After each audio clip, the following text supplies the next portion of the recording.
네, 대사님 안녕하십니까? 국민의힘 국회의원 태영호입니다. 지금 최근 미국에서 이제 코로나 사망자도 늘고 확진자도 늘고 이 코로나 사태가 점점 확산되는 조짐을 보이고 있는데 이 기회에 대사님을 비롯해서 주미대사관 모든 분들이 각별히 이제 건강에 주의를 돌려주시사 이제 격려의 말씀을 먼저 드립니다.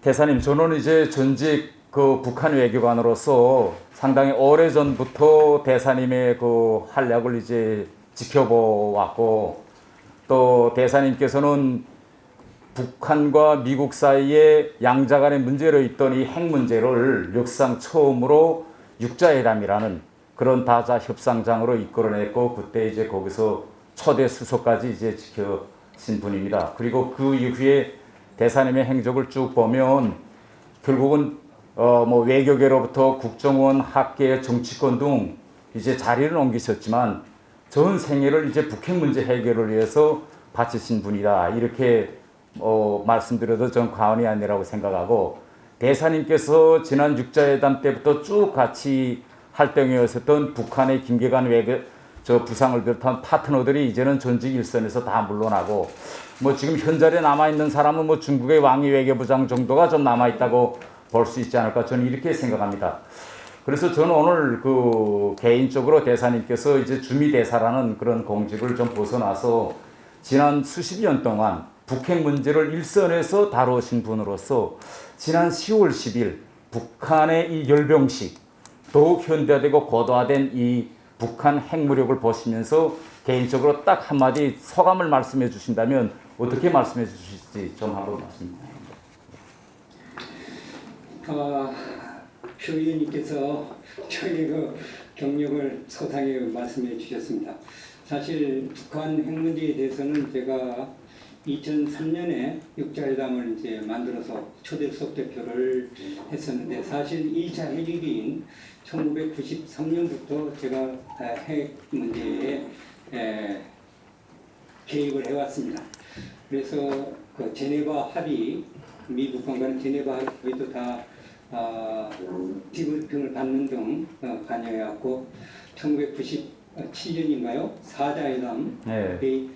그래서 이제 사자회담에도 제가 이제 주미대사관에 근무할 때 그것도 만들고, 또 남북한 간의 뉴욕 채널도 제가 워싱턴에 있으면서 그 당시 안성열 또는 이근 북한 쪽 차석 대표와 사자회담도 만들고, 뉴욕 남북한 간의 뉴욕 채널도 만들어서 어떻게 보면은 외교관의 한 반절 이상을, 외교관 생활의 반절 이상을 북한 핵 문제를 가지고 싸워왔습니다. 참 이 자리에서 아직도 북한 핵 문제가 해결은커녕 오히려 더 확대되고, 이제는 어떻게 이 문제를 비핵화를 가는 과정에 너무 험난한 길들이 많이 노정되어 있습니다.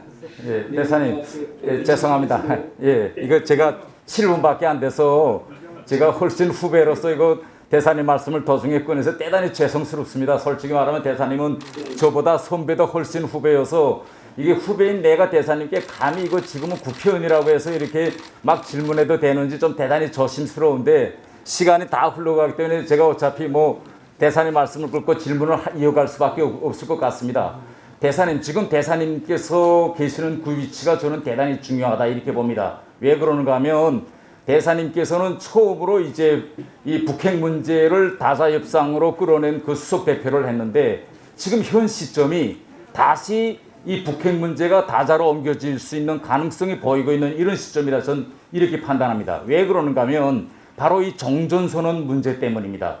대사님께서도 보셨겠지만은 지난 9월 23일 문재인 대통령께서 유엔 총회 연설을 통해서 종전선언을 했고, 또 이거 10월 10일 북한의 새로운 전략 핵무기가 공개된 이후에 오히려 이 종전선언 문제는 한국에서 하느냐 말아야 되는 그런 새로운 이슈로 지금 부각되고 있습니다. 그렇기 때문에 대사님께서 지금 바라보시는 이 시점에서 제가 판단하는 건 이렇습니다. 이제 향후 미국 대선 결과가 어떻게 되든지 관계없이 차기 미 행정부는 북한과 협상에 나올 겁니다. 그러면 이 협상에 나오는 미국 행정부가 아젠다 세팅을 어떻게 하느냐, 이 문제가 대단히 중요한데, 이 시점에서 지금 우리 정부는 북한의 비핵화보다도 앞서서 북한의 비핵화 평화 과정의 문으로 종전선언을 하겠다. 이렇게 되면 만약 미국 정부가 이런 식으로 아젠다 세팅을 가면 결국은 북핵 토의 문제는 밀려나고 종전선언 문제가 결국은 첫 미 행정부와 북한 사이 아젠다 세팅으로 갈 수 있는데 제가 판단하는 건 이거는 저는 좀 대단히 위험한 아젠다 세팅으로 시작되지 않느냐 저는 이렇게 판단하기 때문에 지난 6자 회담 첫 초대 수석으로서 대사님께서 과연 지금 미국 대선 전야 또 향후 차기 행정부가 들어설 이런 임박에서 지금 우리 정부가 종전선언을 비핵화 협상보다도 앞에 놓고 비핵화 협상을 여는 문으로 만들는 이것이 옳은 아젠다 세팅인지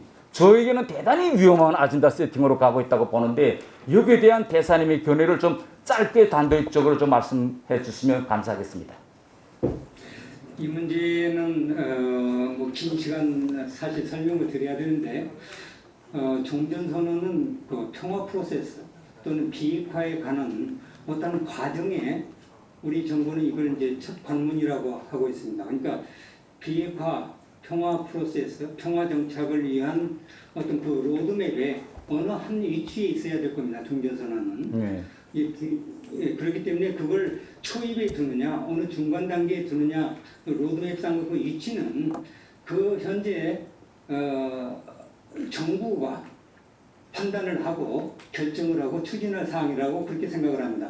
종전선언이 앞서느냐, 조금 가운데 있느냐, 뒤에 가느냐 하는 문제는 전술상의 문제이지 종전선언이 곧 평화를 가져오는 건 아니기 때문에 그 과정에서 중요한 프로세스의 하나다 하는 것을 우리 정부는 인식하고 있고 그럴 바에야 지금 단절되어 있는 상황에서 종전선언을 빨리 해서 그 기반을 구축한다.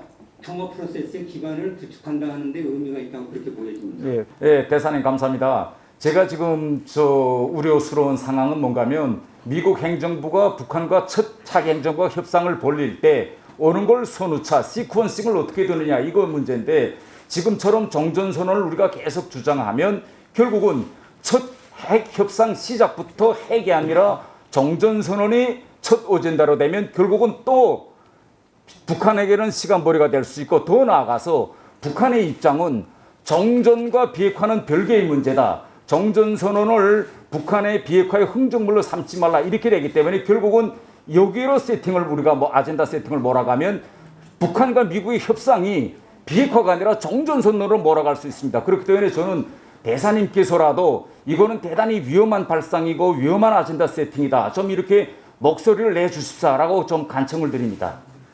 말씀드린 대로 종전선언은 우리가 그 목표가 아니고 평화 프로세스, 비핵화의 한 과정에 있는 어느 정치적 선언의 의미를 가지고 있기 때문에 미국과 북한이 이걸 가지고 비핵화를 대체하는 그런 협상의 아젠다로 삼을 것 같지는 않습니다.